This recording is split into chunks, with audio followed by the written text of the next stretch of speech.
ये सवाल सीटेट के पेपर 2 में पूछा गया था। इसमें दिया गया है कि ये एक 9 डिजिट नंबर है, तो यहाँ पर x दिया गया, यहाँ y, तो 3x + 2y का वैल्यू पूछा गया है, लेकिन कहा गया ये 9 डिजिट नंबर 72 से कम्प्लीटली डिविजिबल है। ये कंडीशन दिया गया है, तब x और y की वैल्यू निकालना है, फिर 3x + 2y की वैल्यू हमें फाइंड करनी है। सबसे पहले तो 72 से जो डिविजिबल है, तो सबसे पहले हम लोग 72 का अगर प्राइम फैक्टर करें तो 72 को इस तरह से लिख सकते हैं। प्राइम फैक्टर करेंगे तो 2 × 2 × 2 × 3 × 3, सॉरी ये तो यहाँ पर 3 हो जाएगा। इसको और अच्छे से लिखें तो इसको 2 × 2 × 2 मल्टीप्लाई करेंगे तो 8 और 3 × 3 9। अब इससे पहले हम लोगों ने जो वीडियो देखा था उसमें हम लोगों ने पढ़ा हुआ है कि कोई भी नंबर 8 से कब डिवाइड होगा, 9 से कब डिवाइड होगा। अगर जिन्होंने वो वीडियो नहीं देखा है तो डिस्क्रिप्शन में लिंक है, देख सकते हैं। अब सबसे पहले हम चेक करेंगे कि 8 से पहले कंडीशन लगाएंगे, फिर 9 वाला कंडीशन लगाएंगे तो x और y की वैल्यू आ जाएगी। तो 8 से पहले डिविजिबिलिटी हम चेक करेंगे। 8 से हम डिविजिबिलिटीज़ को चेक करते हैं कि 8 से ये नंबर किस कंडीशन में डिवाइड होगा। तो हम लोगों ने वीडियो में पढ़ा था कि अगर 8 से हमें चेक करना है तो 8 को हम क्या लिख सकते हैं, 2 का क्यूब। तो 2 का क्यूब का मतलब ये हुआ कि लास्ट के 3 डिजिट हमें चेक करना पड़ेगा कि ये 8 से डिविजिबल हो। जो हम लोगों ने 2, 4, 8, 16 का डिविजिबिलिटी का वीडियो पढ़ा था, उसमें जाएंगे तो मिल जाएगा। 8 को 2 क्यूब लिख सकते हैं। क्यूब का मतलब ये हुआ कि लास्ट का 3 डिजिट जो है वो 8 से डिवाइड होना चाहिए। अब लास्ट के 3 डिजिट क्या है, वो है 7, 8y।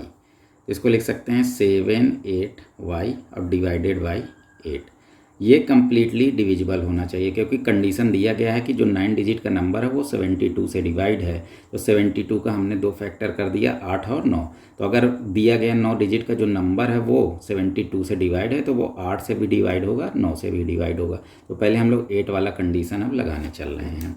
अब 8 से जब यहाँ भाग देंगे तो 8 से 6 टाइम में आएगा 72, यहाँ बचा 6 बच रहा। अब y की वैल्यू कितना होना चाहिए कि 8 से कम्प्लीटली डिविजिबल हो जाए। अगर यहाँ पर y की वैल्यू 1 रखते हैं तो 61 8 से नहीं डिवाइड होता है, 62 भी नहीं डिवाइड होता है, इसी तरह 63 भी नहीं डिवाइड होता।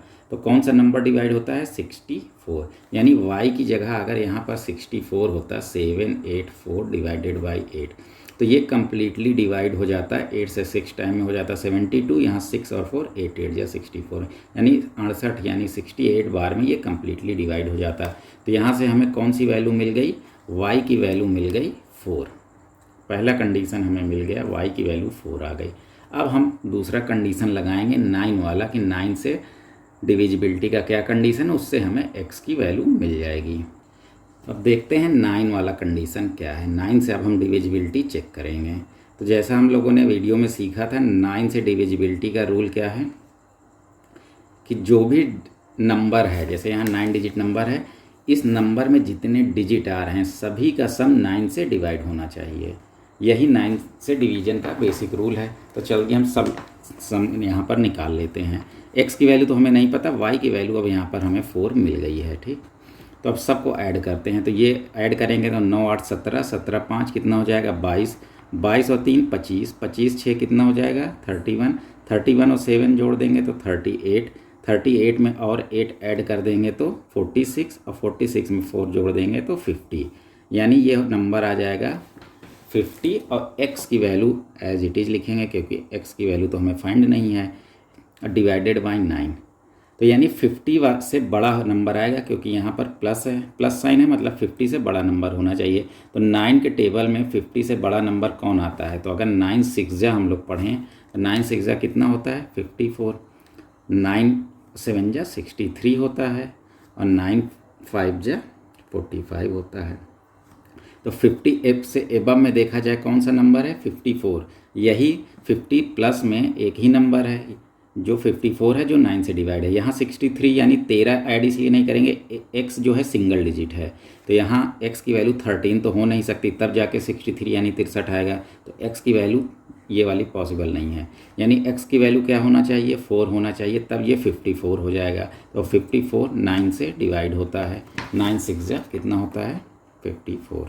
तो x की वैल्यू भी यहाँ से कितना आ गया 4 आ गया। तो हमसे ये पूछा गया है 3x + 2y की वैल्यू क्या होगी।